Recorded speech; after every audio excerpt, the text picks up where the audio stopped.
کبھی کوئی خواہش نہیں کی، مچھلی کھانے کو دل چاہا تو آپ کے غلام کا نام یرکا تھا۔ کچھ غلام بڑے وفادار ہوتے ہیں، وہ بیٹوں سے بھی پیارے ہو جاتے ہیں۔ حضرت مولا علی کے غلام تھے کمبر۔ ایک دن کمبر نے کہا حضور آپ نے کبھی خوش ہو کے بتایا نہیں کہ آپ کتنے خوش ہیں؟ تو آپ فرمانے لگے میں تجھے خوش ہو کے بتاتا نہیں میں تجھ سے کتنا خوش ہوں، جب میں تجھ سے خوش ہوتا ہوں نا تو میں تیرے لیے اسی طرح دعا مانگتا ہوں جس طرح میں اپنے حسن اور حسین کے لیے دعا مانگتا ہوں۔ کچھ غلام بڑے پیارے ہوتے ہیں، وہ دعائیں کراتے نہیں، وہ دعائیں لے لیتے ہیں، ان سے دعائیں نکلتی ہیں۔ وہ فیکٹری میں ملازمت ڈیوٹی سمجھ کے نہیں کرتے، وہ اپنا گھر بنا لیتے ہیں، وہ وفادار ہوتے ہیں، وفادار۔ اور اصلہ نال جے نیکی کریے تو نسلاں تاک نہیں بھول دے ہوتے۔ تو یرکا آپ کا بڑا وفادار غلام تھا۔ ایک دن آپ نے کہا مچھلی کھانے کو دل کرتا ہے، لیکن مسئلہ یہ ہے کہ 8 میل جانا پڑے گا مچھلی لینے، 8 میل آنا پڑے گا۔ رہنے دو، کھاتے ہی نہیں، چھوڑو اپنے لیے چھوٹی سی خواہش کے لیے اتنی مشقت کرنا۔ حالانکہ لوگ لاہور سے گجرانوالے روٹی کھانے چلے جاتے ہیں آج، اور گجرانوالہ والے بھی کئی لاہور آ جاتے ہیں، صبح نہاری سنیں اچھی ملتی ہے۔ ویسے کہا جائے کسی کو کہ گھر سے اٹھ کے مسجد میں محفل ہے تو کہتے ہیں بس گھٹنے نہیں کام کرتے، کمر میں تھوڑی تکلیف ہے، رات میں دیر سے آیا تھا۔ حضرت عمر نے کہا 8 میل جانا 8 میل آنا میری مچھلی کے لیے چھوڑو۔ وہ غلام کہتے ہیں میں سالوں سے آپ کا خادم تھا، کبھی آپ نے کوئی خواہش کی نہیں تھی، پر آج جب کی نا خواہش تو میں نے کہا کہ خواہش کر لی ہے اور کی بھی پہلی دفعہ ہے تو میں پوری نہ کروں۔ کہتے جناب عمر نماز پڑھنے گئے تو مجھے پتا تھا کہ کچھ مہمان آئے ہیں، عصر ان کی ہو جائے گی۔ کہتے میں نے حضرت عمر کے پیچھے نماز پڑھی، ظہر کی 2 رکعتیں سنت پڑھ کے تو میں گھوڑے پہ بیٹھا، عربی نسل کا گھوڑا بنا ہوا تھا، دوڑا کے گھوڑا میں پہنچ گیا۔ عربی نسل کے گھوڑے کو 8 میل کیا کہتے؟ کہتے ایک ٹوکرا مچھلی کا خریدا، کئی کلو مچھلی خرید کے تو میں حضرت عمر کی عصر کی نماز ہونے سے پہلے پہلے واپس بھی آ گیا۔ کہتے ہیں گھوڑے کو میں نے ٹھنڈی چھاؤں میں باندھا تاکہ اس کو پسینہ آیا تو خشک ہو جائے، جناب عمر کہیں دیکھ نہ لے۔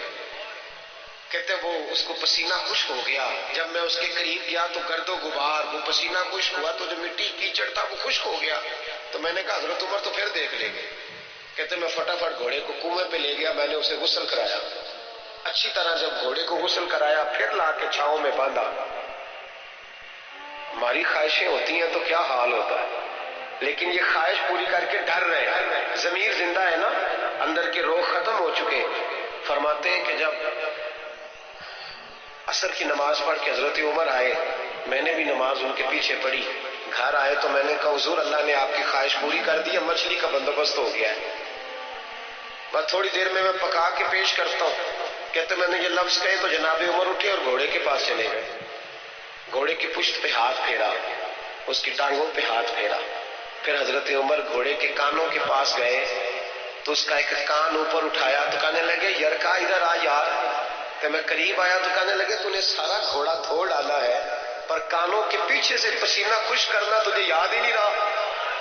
وہ کانوں کے پیچھے وہ تو یہاں نہیں تو نے پانی ڈالا، تو بھول گیا تھا۔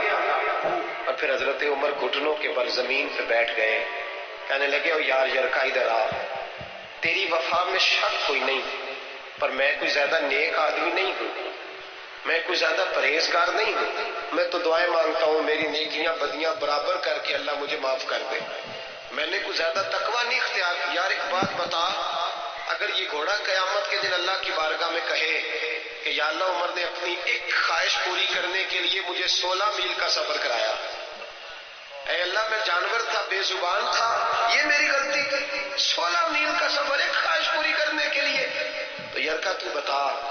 میرے جیسا وجود کا کمزور آدمی مالک کے حضور گھوڑے کے سوال کا جواب کیسے دے گا؟ وہ یرکا کہتے ہیں میں اپنے باپ کے فوت ہونے میں اتنا نہیں رویا تھا جتنا میں آج رویا، میں تڑپ اٹھا کہ حضور یہ والی سوچ، یہ والا، یہاں تو لوگ اپنے نوکر کو 4 تھپڑ مار کے کہتے ہیں پھر کیا ہو گیا میں تیرا مالک نہیں، اس کو رسوا کر کے کہتے ہیں پھر کیا ہو گیا، کوئی بات ہے؟ یہاں بہو کو 20 گالیاں دے کر اور غریب رشتہ دار کو برا بھلا کہہ کر اپنے ملازم کو لوگ نیچا دکھا کے خوش ہوتے ہیں، کہتے ہیں دیکھا نا پتا چلا میں چودھری ہوں، میں افسر ہوں، میں فلاں ہوتا ہوں، میری چودراہٹ، غلام رونے لگا۔ جناب عمر کہنے لگے اب اس طرح کر، گھوڑے کو تھوڑا چارہ اضافی ڈال، اور جو تو مچھلی لے کے آیا ہے نا، یہ مدینے کے کسی غریب گھر میں لے جا، اور ان غریبوں کو ساری مچھلی دے کے کہنا تیری بخشش کی دعا بھی کریں، عمر کی معافی کے لیے بھی دعا کریں۔ جب ضمیر زندہ ہوتا ہے نا، پھر اتنی سی بات بھی بوجھ بنتی ہے، اور اگر ضمیر مر جائے تو لوگ قتل کی بھی وضاحتیں دینے لگ جاتے ہیں، لوگ کروڑوں کی کرپشن کر کے اس کی بھی وضاحتیں دینے لگ جاتے ہیں، لوگ اس کے حق میں بھی، جب ضمیر مردہ ہوتا ہے